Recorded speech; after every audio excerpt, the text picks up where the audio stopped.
जब भी बात की जाती है भारत के राजनेताओं की तो पंडित गोविंद बल्लभ पंत का नाम सबसे पहले लिया जाता है। वैसे भी यूपी को राजनीति का केंद्र माना जाता है, चाहे पहले की बात हो या फिर अभी की बात। तो आज हम इस वीडियो पर बात करेंगे पंडित गोविंद बल्लभ पंत से जुड़े कुछ रोचक तथ्यों के बारे में, कुछ चटपटी और कुछ रोंगटे खड़े कर देने वाले किस्सों के बारे में। तो आइए शुरू करते हैं। अल्मोड़ा, जिसे उत्तराखंड की सांस्कृतिक नगरी कहा जाता है, पंडित का जन्म भी इसी जिले के खूंट धामस नामक गांव में हुआ। पंत जी उस दौर के जाने माने वकील थे। एक बार मुकदमे के दौरान उनकी मजिस्ट्रेट से बहस हो गई। उस समय मजिस्ट्रेट थोड़ा गुस्से में थे। उन्होंने कहा, मैं तुम्हें अदालत के अंदर नहीं घुसने दूंगा। पंत ने मुस्कुराते हुए जवाब दिया, मैं आज से तुम्हारी अदालत में कदम नहीं रखूंगा। उनके नामकरण के पीछे भी एक रोचक बात है। उनकी मां का नाम गोविंदी था। इसी नाम के आधार पर उनका नाम भी गोविंद रख दिया गया। यह थोड़ा अटपटा जरूर है, लेकिन 16 आने सच है।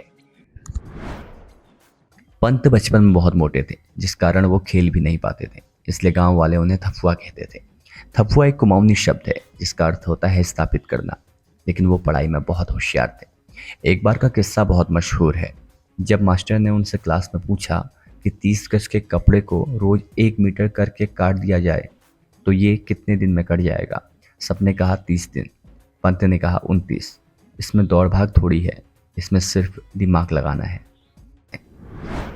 उत्तराखंड का एक शहर है हल्द्वानी। यहाँ के एक लेखक नाटककार बहुत प्रसिद्ध थे। इत्तेफाकन उनका नाम भी था गोविंद बल्लभ पंत। दोनों उत्तराखंड के थे, दोनों प्रसिद्ध थे, इसलिए कई बार हल्द्वानी के गोविंद बल्लभ पंत की रचना को अल्मोड़ा की गोविंद बल्लभ पंत की रचना समझ लिया जाता था।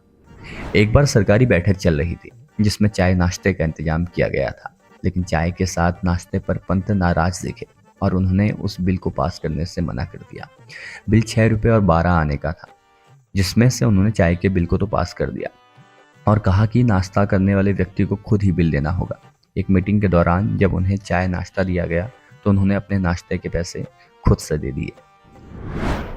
साइमन कमीशन के दौरान उन्हें जिस अफसर ने पीटा था, वो अफसर पंत के मुख्यमंत्री बनने के बाद उनके अंडर काम करने लगा था। उस अफसर ने सोचा था कि अब तो मेरी छुट्टी हो जाएगी, लेकिन इस तरह का कुछ भी नहीं हुआ। वो लंबे समय तक पंत के साथ काम करते रहा। पंत की एक किताब फॉरेस्ट प्रॉब्लम इन कुमाऊं से अंग्रेज इतने डर गए थे कि उन्होंने इस किताब को बैन कर दिया था। आज़ादी के बाद 1980 में इस किताब को दोबारा प्रकाशित किया गया। गोविंद बल्लभ पंत के डर से ब्रिटिश हुकूमत काशीपुर को गोविंदगढ़ कहती थी। उत्तर प्रदेश का मुख्यमंत्री होना यह भी बड़ी चुनौती थी। यूपी की राजनीति में बनारस के नेताओं का बोलबाला था। इस समय पर दूर गांव के एक नेता का मुख्यमंत्री बनना वास्तव में आश्चर्य की बात थी। साथ ही भारत के तीसरे गृह मंत्री के रूप में भी उन्होंने कार्य किया। यह जिम्मेदारी उन्हें तब मिली जब सरदार पटेल की मृत्यु हो गई थी। पंत वकील थे। कहते हैं कि वो केस भी बड़े सोच समझ कर लेते थे। उन्होंने कुली बेगार काकोरी कांड में बिस्मिल और खान का केस लड़ा था। पंत को बचपन से ही हार्ट की बीमारी थी।